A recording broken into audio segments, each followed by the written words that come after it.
Bonjour, j'espère que ça va bien. Aujourd'hui, je vous retrouve sur ma chaîne BookTube avec un nouveau sujet, comment. Parmi les nombreux commentaires de gens que je recevais, il y avait beaucoup de choses qui revenaient et c'était le sujet de comment s'initier à la lecture.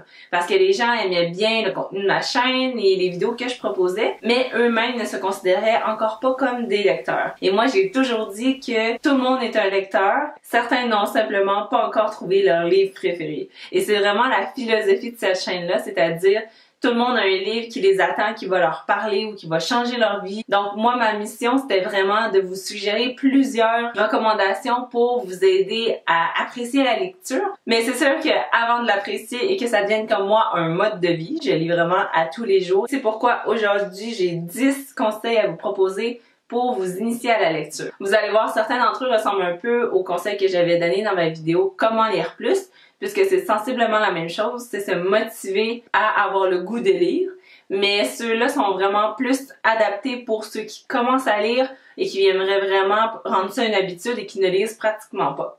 Mon premier conseil, c'est vraiment de commencer avec des livres courts. Quand j'ai commencé à lire en anglais, j'ai pas commencé tout de suite avec des livres pour adultes. On m'a conseillé, et c'était une très bonne recommandation, d'aller une coche en dessous. Donc, si je veux lire adulte, je devrais lire ado. Si je veux lire ado, je devrais lire middle grade, donc 9 à 12 ans par exemple. Regardez votre horaire et essayez de trouver des moments dans la semaine qui vous conviennent. Vous vous connaissez quand même, donc vous savez si vous êtes d'habitude plus concentré le matin ou l'après-midi ou le soir. Donc, allez avec la période qui vous va le mieux et déterminez le nombre de fois dans la semaine que vous voulez le faire. C'est sûr que comme un workout, si vous y allez pas plusieurs fois dans la semaine et que vous n'êtes pas régulier, ça peut difficilement se transformer en habitude. Numéro 3, ce serait d'associer ça à quelque chose d'agréable, comme une récompense ou un petit dada ou un moment de la journée. Par exemple, si vous avez aucun temps dans la semaine et que vous allez lire soit un soir dans la semaine et la fin de semaine. Par exemple, vous pouvez vous dire que moi, le samedi matin, je vais me lever à 8h. D'habitude, je me lève à 8h30. Là, je vais me lever à 8h et jusqu'à temps que toute la famille se réveille, je vais prendre mon café en lisant mon livre sans me faire déranger dans une maison tranquille. Et après, quand les gens vont se lever, je vais déjeuner avec eux, par exemple. Mon conseil suivant, il va de pair avec l'horaire et c'est la routine ou les objectifs. Par exemple, à tous les matins, vous pouvez vous dire « Je veux lire 15 pages en prenant mon déjeuner » ou ça peut être à chaque samedi, je veux lire au moins 100 pages ou pendant 2 heures. Fait que ce soit un objectif de temps, de livres par semaine, de livres au bout du mois, faites-vous une planification minimum ou des objectifs qui va vous permettre de garder un suivi. Ma recommandation numéro 5, elle sera pas très populaire parmi vous, et c'est de couper les distractions. Une soirée sans médias sociaux, ou ça peut être une journée sans télé, peu importe. Donc tout le temps que vous allez couper sur ces passe-temps-là inutiles qui grugent du temps, vous allez pouvoir les investir dans quelque chose d'un petit peu plus productif ou dans votre livre, par exemple. Le numéro 6, c'est évidemment trouver des livres qui vous intéressent. Donc, essayez de trouver des livres qui parlent soit d'une situation que vous avez vécue ou quelqu'un qui occupe le même travail que vous. Essayez d'obtenir des recommandations de libraires, de votre entourage, des magazines, des journaux, du BookTube, de Goodreads. Je vous invite d'ailleurs à aller vous créer un compte Goodreads. Goodreads, c'est un peu comme un Facebook, mais des gens qui lisent. Donc, c'est vraiment super le fun d'avoir une plateforme. Ça permet de voir un peu aussi quels livres sont à la mode, quels livres sont appréciés, qu'est-ce que tout le monde est en train de lire. Donc, ajoutez-moi si ça vous tente, ça va me faire plaisir.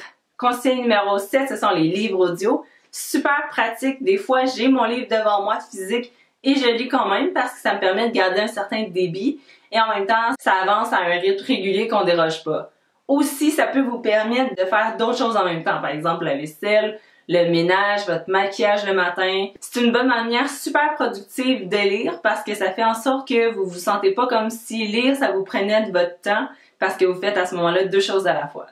Numéro 8, je dirais de choisir le bon type de livre. C'est-à-dire, si, exemple, quelqu'un vous recommande une biographie, puis vous aimez pas ça les biographies, mais vous l'avez lu parce que, c'est ça que tout le monde lit ou c'est celle populaire à ce moment, laissez faire, vous n'allez pas embarquer dedans. Donc, essayez de lire un type que vous allez aimer. Si vous êtes en ce moment pas dans le mood pour un roman, lisez un livre pratique sur un sujet qui vous intéresse ou vice-versa.